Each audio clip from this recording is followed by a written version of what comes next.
Bueno, buenas tardes, jóvenes de décimo. Pues les habla otra vez el profesor Luis. Les voy a abrir pues esta clase, pues tiene que ver con las propiedades periódicas y la composición de la atmósfera. Entonces, eh, hoy pasemos la diapositiva.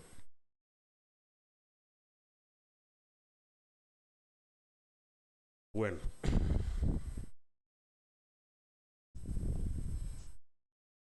entonces, bueno, pues ya habíamos visto algo de las propiedades periódicas. Sabemos que los elementos en la tabla periódica se agrupan siguiendo un orden, una ley periódica en función de su masa atómica, entonces se van ordenando.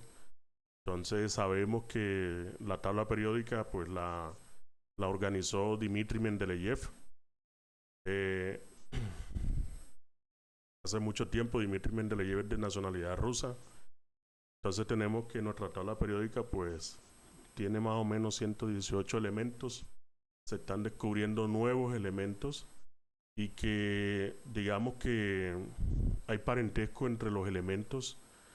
Hay un patrón que Mendeleev pudo, digamos, descubrir y organizar los elementos de acuerdo a un patrón único matemático. Entonces vemos que hay periodos, hay grupos.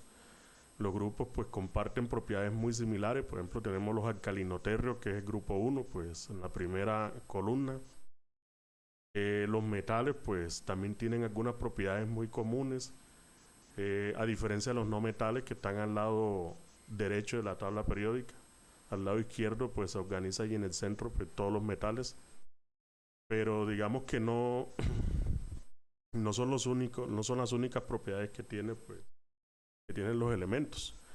Entonces vemos que también hay otras cualidades de los átomos que también aquí en la tabla periódica o sea, digamos que se colecciona. Entonces vemos que casi todas las tablas periódicas tienen un recuadro donde explican más o menos qué significa cada propiedad que tiene o cada número que tiene cada elemento, además del símbolo. Entonces vemos ahí arriba pues un recuadro donde nos explica las propiedades básicas más comunes. Pues en esta tabla periódica tenemos que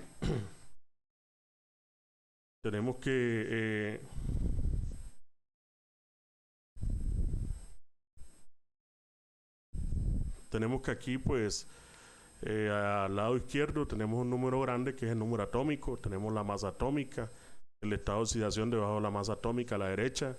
También tenemos la electronegatividad, que es una propiedad muy interesante que le confiere muchas propiedades a los elementos y a las sustancias, pues además pues definen mucho pues el tipo de enlaces que se van a formar y el tipo de sustancias que se van a formar como producto de la combinación de los elementos. Tenemos el símbolo, la estructura electrónica y el nombre del elemento. Bueno, entre otras propiedades. Entonces decíamos que, pues, eh, por ejemplo, para el caso del helio, pues el helio tiene una masa de 4, mientras que el hidrógeno tiene una masa de 1. Entonces, por esa razón, pues el helio, aunque es uno de los elementos más livianos, al igual que el hidrógeno, pues, pero es mucho más pesado que el hidrógeno y en la tabla periódica se ubica en la posición 2. Entonces, el 2 sería el número atómico y así sucesivamente. Entonces el litio también es un metal liviano, pero entonces un poquito más pesado que los otros tres, y así se van organizando ascendentemente en función de sus números atómicos y las masas atómicas. Bueno, eso en cuanto a los elementos. Eh, entonces, quería contextualizar un poco el tema, pues comentarles algo sobre la calidad del aire, que es un tema que está cobrando mucha importancia en la actualidad. Pues los gobiernos se están interesando por mirar a ver cómo está la calidad del aire, y últimamente pues hay un marco legal muy importante, o sea, se están haciendo muchas leyes al respecto para minimizar el impacto ambiental. Entonces, digamos que es un tema que no puede pasar desapercibido, ¿Y qué tiene que ver con las propiedades periódicas? Pues la mayoría de los elementos o de las sustancias que compone la atmósfera, pues bien sean como contaminantes o como sustancias naturales, algunas son elementos muy interesantes. Hay unos que son muy reactivos, o sea, dependiendo de sus propiedades periódicas, y otros que en cambio no son tan reactivos. Entonces, vemos que hay una relación muy marcada, pues, entre estos temas. Entonces, digamos que en cuanto a la composición del aire, pues, eh, vemos que los elementos que más componen, o sea que están en abundancia en el aire son el nitrógeno y también tenemos el oxígeno. Entonces, y tenemos el dióxido de carbono, que ya no sería un elemento sino una sustancia química, y está en segundo lugar, pero los elementos más abundantes son oxígeno y nitrógeno. Quizás el aire contiene mucho más nitrógeno que oxígeno. Vemos que la relación es casi de un 78% de toda la atmósfera en comparación al oxígeno, que solamente pues le corresponde un 21%. Bueno, ¿y qué tiene esto que ver a la hora de la verdad con las propiedades periódicas? Entonces vemos que algunos elementos son muy, muy, muy inestables. Voy a ampliar un poquito esta tabla para que alcancemos a ver. Pues, por ejemplo, digamos que la respiración se da en dos pasos, que son la inhalación y la exhalación. Entonces, tenemos una tabla que nos compara pues la interacción de ciertos elementos cuando son inhalados y cuando son exhalados. Nos damos cuenta que a pesar de que el nitrógeno es muy abundante, casi que el aire, el nitrógeno inhalado, pues no tiene casi ningún cambio. Entonces miramos que, o sea, que se inhala un 78% y se exhala pues un 75%. O sea que solamente pues lo que cambia es poco. En cambio el oxígeno pues tiene, a pesar de que no es tan abundante como el nitrógeno, pues siempre tiene un cambio. Entonces vemos que se inhala un 21% y se exhala un 16%. El argón, que es un gas noble, ahorita ya les explico, un gas noble. Entonces en la tabla periódica el argón estaría pues, ya lo buscamos acá. Entonces los gases nobles pues están en la última columna de la tabla periódica. Entonces el argón está aquí debajo del neón y el helio.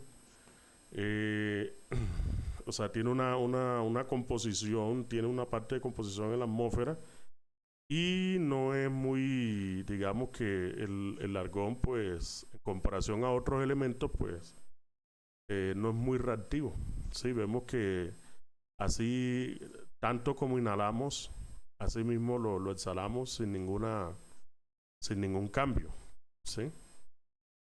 El dióxido de carbono sí se inhala muy poco y se exhala bastante. Sí, por lo que la respiración siempre está produciendo dióxido de carbono. La respiración humana y de todos los seres vivos consume oxígeno, y como desecho pues libera CO2 o dióxido de carbono. El vapor de agua, o sea, nosotros inhalamos poco vapor de agua, pero en cambio exhalamos una buena cantidad de vapor de agua, un 4%.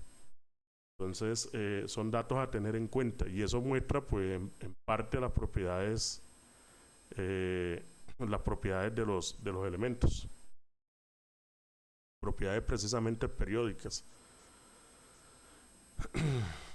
Bueno, entonces decíamos aquí que el nitrógeno pues es uno de los elementos más abundantes, pero no precisamente es el más reactivo. Entonces, aunque digamos que casi todas las proteínas pues ya sabemos que son biomoléculas que están presentes en la vida, pues componen casi todo. Hacen parte de los huesos, hacen parte de los sistemas sanguíneos, musculares, inmunológicos de los seres vivos. Además, en las plantas también tienen un buen porcentaje de representación las proteínas. Las proteínas son biopolímeros que están hechos, son moléculas de alto peso molecular, lo que implica que estén hechos de sustancias más sencillas, que son los monómeros. Esos monómeros como tal están constituidos en una parte muy importante de nitrógeno. Bueno, y la pregunta es cómo llega el nitrógeno, pues si no es tan reactivo, ¿cómo llega a la cadena alimenticia, se puede decir? Entonces recuerde que nosotros todo lo tomamos de los alimentos, incluso las proteínas. Casi ningún cuerpo produce proteínas, sino pues eh, digamos que por medio del metabolismo las puede anabolizar, pero si tiene pues digamos, los precursores o las sustancias necesarias, los sustratos necesarios para poder hacer proteína. Y los sustratos necesarios son los aminoácidos. Entonces, en el grupo amino pues tiene un componente importante de nitrógeno, entonces siempre pues es importante para la vida. Sin el nitrógeno no fuese posible la vida. Entonces vemos que algo pasa ahí entonces. Bueno, entonces digamos que ese interrogante pues en parte se puede solucionar con un ciclo natural que se llama el ciclo del nitrógeno, ¿sí? Entonces hay unos microorganismos que son fijadores de nitrógeno y que ayudan a las plantas pues a fijar el nitrógeno, y las plantas pues nos proveen las proteínas y los aminoácidos necesarios para que los seres vivos puedan anabolizar las sustancias y convertirlas en proteínas. Bueno.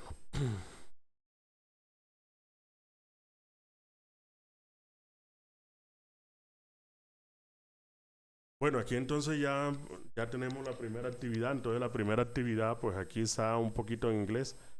Entonces, digamos aquí traduce, tómate un respiro, dice. Take a break. Sí, tómate un respiro. Entonces la tarea es conocer, conocer más o menos el volumen de aire que se puede inhalar o exhalar en un día típico, ¿sí? Entonces, o sea, podríamos hacer un pequeño experimento, entonces soplar un globo hasta que ya nos quedemos sin aliento, y el globo pues se le puede calcular el volumen mediante la fórmula de la esfera. Entonces, y calculamos luego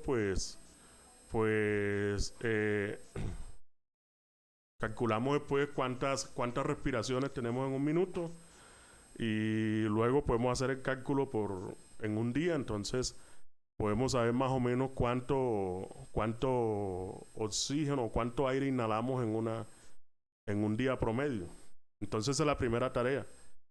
O sea, respirar en un globo o exhalar en un globo hasta que se quede sin respiración, y calcular el volumen entonces en una sola respiración, y luego multiplicar eso por la cantidad de respiraciones que tiene en un minuto, y luego en una hora, y luego en un día. Es decir, me van a calcular la cantidad de aire, o sea que en promedio una persona pues exhala en un día promedio. Entonces recuerde que la respiración pues tiene dos procesos básicos, que es la inhalación y la exhalación. La inhalación es tomar aire y la exhalación es botar el aire. Entonces, para esto nos podemos valer de un globo, eso de cumpleaños, de fiesta. Lo soplamos hasta que ya no tengamos más aire en los pulmones, y ahí tendremos una medida de más o menos cuál es la capacidad pulmonar de cada quien. Entonces esa es la primera tarea. Bueno.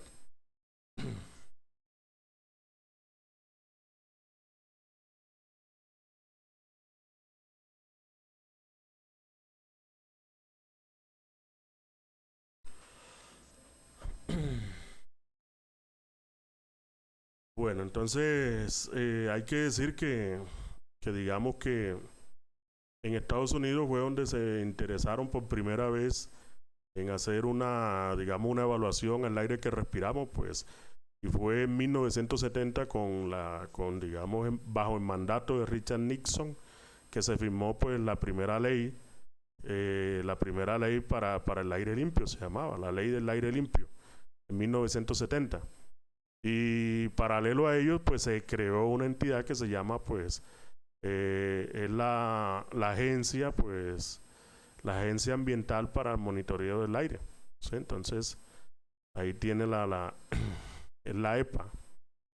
Entonces, aquí en Colombia tenemos digamos, una entidad muy similar, que es el IDEAN. ¿Sí? El IDEAN que se encarga, pues, tenemos el IDEAN. El IDEAN es un instituto gubernamental que hace, entre otras cosas, pues, digamos, monitorear el clima y pues y también tiene una dependencia pues que está monitoreando pues el ambiente. Entonces aquí en Colombia pues hay una entidad pues homónima, se puede decir, de la EPA en Estados Unidos. Bueno, y aquí viene lo segundo que toca que hacer. Sí, entonces la primera pregunta es saber cuánto aire se exhala en un día promedio, así como les planteé yo. Entonces, digamos que en esa primera pregunta, pues ya sabemos ya cuánto es el volumen de una esfera. Entonces la estrategia es exhalar en una bolsa, un globo redondo, y luego intentar calcular, o sea, con la fórmula de la esfera, pues el volumen exhalado en una sola respiración. Y luego entonces se multiplica por la cantidad de respiraciones en un minuto y la cantidad entonces de minutos de la hora y la cantidad de horas de un día. Entonces eso me da pues más o menos pues una idea de cuánto estamos exhalando. Y como la respiración se da en dos procesos, entonces ya sabe que hay que multiplicarlo por dos. ¿Sí? Bueno, entonces digamos que la entidad homóloga aquí en Colombia es la DIAN. Entonces, pero la DIAN tiene una dependencia o una oficina, pues que es la CIAC, aquí la tenemos. Entonces lo que hace la CIAC es precisamente monitorear el aire. Entonces, ¿qué significa CIAC? Pues es el Sistema de Información Ambiental de Colombia. Entonces ahí tiene.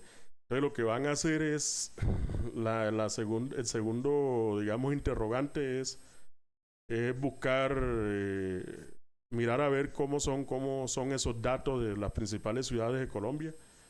Las principales ciudades de Colombia, pues hay que tener en cuenta pues que pues, tenemos 3 ciudades principales, que es Medellín, tenemos Bogotá y Cali también, que es otra ciudad importante. Entonces las 3 ciudades más importantes, cómo manejan estos datos de polución. Bueno, regresando acá a la explicación. Bueno, entonces ahí miramos pues que miramos esos datos.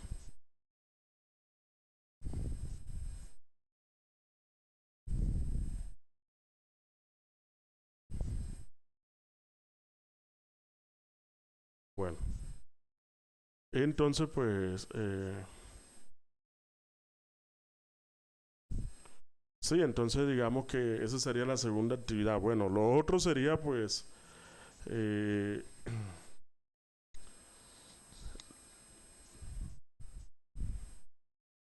lo otro sería pues buscar algunos términos pues que no pues algunos digamos el marco legal que rige toda la cuestión acá. Pues allá en Estados Unidos ya sabemos que hay una ley, que es la ley de la pureza del aire o la limpieza del aire, pues, o del aire limpio, que se emitió en 1970. Entonces pues ya sabemos que esa ley, pues bajo ese marco legal, pues se creó la EPA, que es la que está, la institución allá homóloga, o sea, que vigila toda esta cuestión. Pero entonces acá en Colombia, pues la idea sería como investigar también al respecto. Entonces sería el tercer punto. ¿Cuál es el marco legal o sea, entonces, de todo esto que tiene que ver con la calidad del aire? ¿Cuál es el marco legal en Colombia?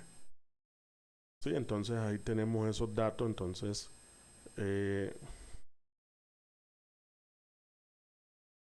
bueno, ese sería el tercer punto. El cuarto punto, pues, tiene que ver con una simulación que voy a dejar, que tiene que ver para cerrar el tema el tema de propiedades periódicas. Entonces, la simulación es esta de acá. Aquí tenemos nuestro simulador.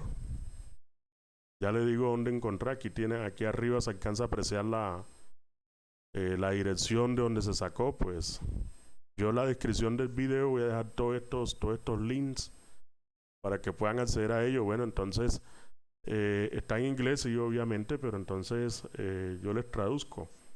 Entonces mire que si nosotros le damos clic aquí arriba nos da la explicación de esta simulación en inglés, ¿sí?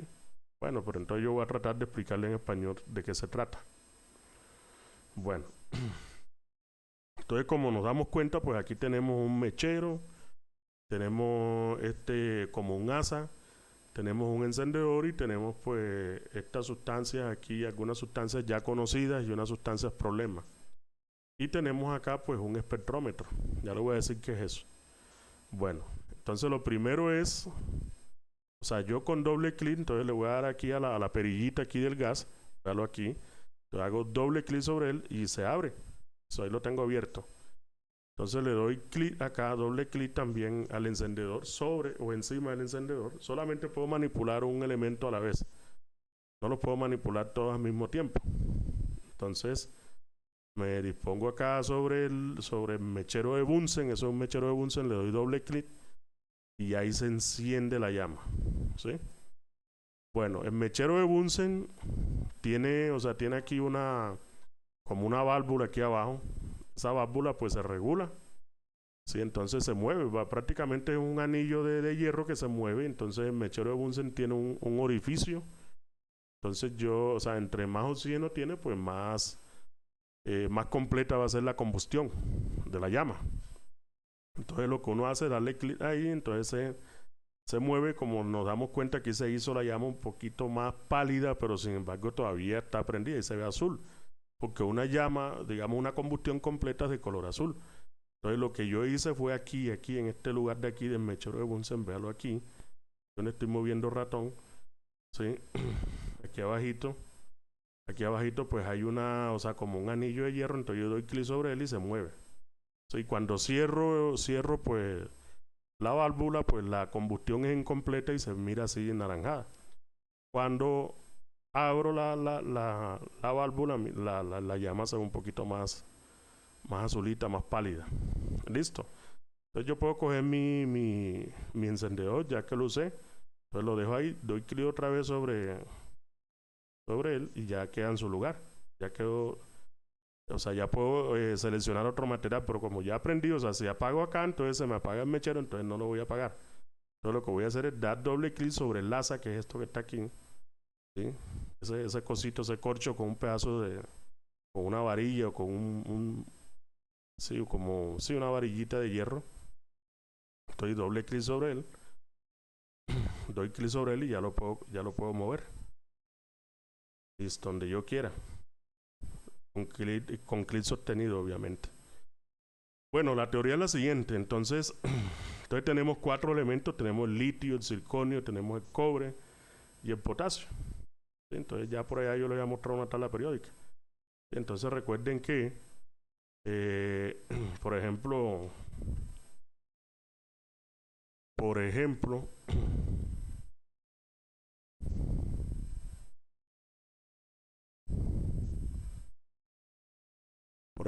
el potasio y el litio están en el mismo grupo, que es el grupo de los alcalinoterrios, de los alcalinos, metales alcalinos, mientras que el estroncio está en el segundo grupo, ¿sí?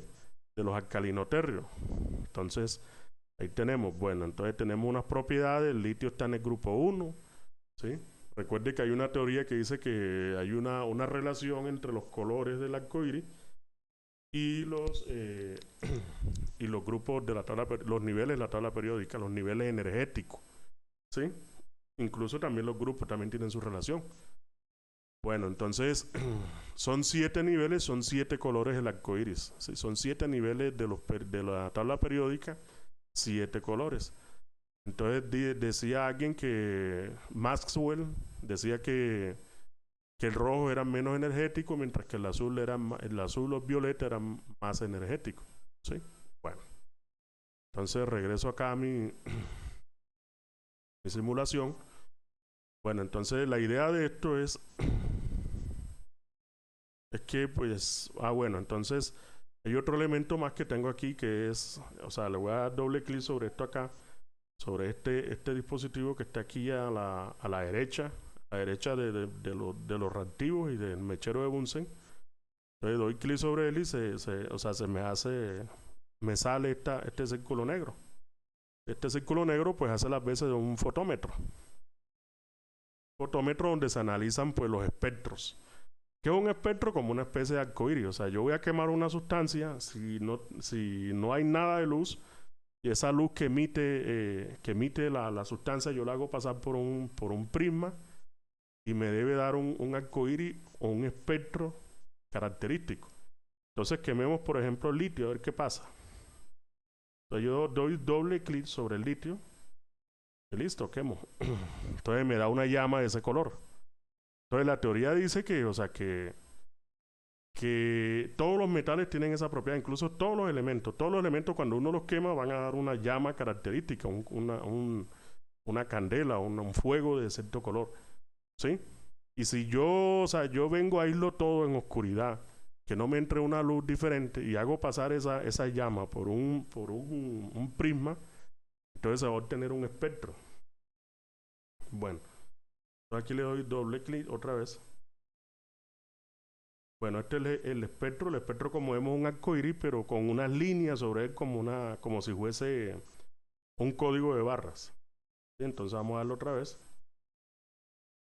Ahí aparece. Entonces vemos que el litio tiene una llama como fucsia, ¿sí? Una llama roja intensa. Y pues los espectros los hay de dos tipos, entonces ya les voy a decir. O sea, ese arco iris que nos da esta cuestión la hay de dos tipos. Continuo si no tienen baches. Y discontinuo si tienen baches. ¿Sí? Entonces en este caso vamos a ver si es continuo o discontinuo. Vemos que aquí hay un bache negro aquí. ¿Sí? Entonces quiere decir que mi espectro es discontinuo. Esto es un espectro discontinuo de la luz. Bueno, y se produce pues, cuando quemamos sustancias y analizamos el espectro precisamente con un prisma. Igual pasa con cualquier luz. Si usted coge la luz del sol y la hace pasar por un prisma, le va a dar un arcoíris también, un arcoíris de tipo artificial. Eso lo descubrió Newton. Pero bueno, los químicos se dieron cuenta que el arcoíris de cada sustancia que uno quema es muy diferente. Es único. Es como es una célula. Es decir, es como el número atómico o como la masa atómica. Incluso pues tenemos ya el espectro, que también sería una propiedad periódica nueva. ¿Sí? El espectro de los elementos. Entonces miremos otra vez el del litio. Cuando yo quemo el litio me da un color así, fucsia. Listo. ¿Sí? En parte porque, o sea, habíamos dicho que en la tabla periódica pues el litio estaba arriba. Está en el segundo puesto debajo del hidrógeno. Entonces, en parte por eso, ¿no? Son 7 periodos, entonces está en el segundo nivel. Bueno, ahora quememos el estroncio, digo, nos da ese colorcito un poquito más tenue que el litio.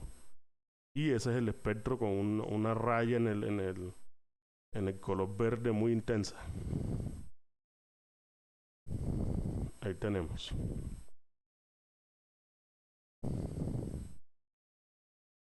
Bueno, entonces con el cobre, la llama del cobre es verde, azul, verdosa, tirando pues a cian, un color que le llaman así, un azul celeste. Entonces mire que tiene rayas sobre el azul y rayas sobre el amarillo, tirando a verde. O sea, aparecen 5 rayitas en su espectro, en su arco iris. Y le damos con el potasio. El potasio tiene una raya intensa y un bache en el verde y una raya intensa en el amarillo. Y tiene 5 rayitas. Entonces el espectro es como una especie de código de barra de cada elemento. Solamente se puede hacer esto con los elementos. Bueno, entonces tenemos dos elementos problemas. ¿Sí? Dos elementos problemas 1 y 2. Entonces la idea es conocer, la identidad de esos elementos, o sea, conociendo pues previamente pues digamos esos 4 elementos que nos permiten calibrar. Sí, entonces ese es el cuarto punto. A conocer la identidad, meterse primero a esta simulación, hacer todo lo que yo le dije aquí, prenderla ya, entonces voy a apagar, aquí se apaga la llama totalmente, prenderla, entonces usar el mechero, el encendedor digo, el encendedor arriba lo pongo así y le doy clic sobre y ahí se prende. Calibrar en la llama, luego tomar tomar, o sea, cada elemento se toma, yo le doy clic sobre él y ya lo puedo tomar, doble clic. Listo, tomar esa especie de asa, así se llama, pues ese alambre se llama así, y mirar a ver el efecto. Entonces, obvio que una llama, digamos, de combustión incompleta no nos va a dar el resultado que obteníamos, tiene que ser la llama pálida. Entonces, por esa razón le abrimos aquí mechero de Bunsen, le abrimos entonces pues la válvula. Listo. Entonces tomamos cada una de las muestras, dejamos que se agoten, también aquí cogemos litio, otra vez, y nos dio esa llama, dejamos que se agote totalmente,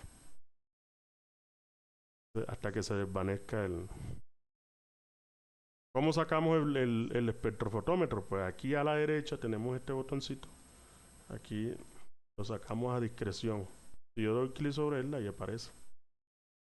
Listo. Entonces, el segundo elemento.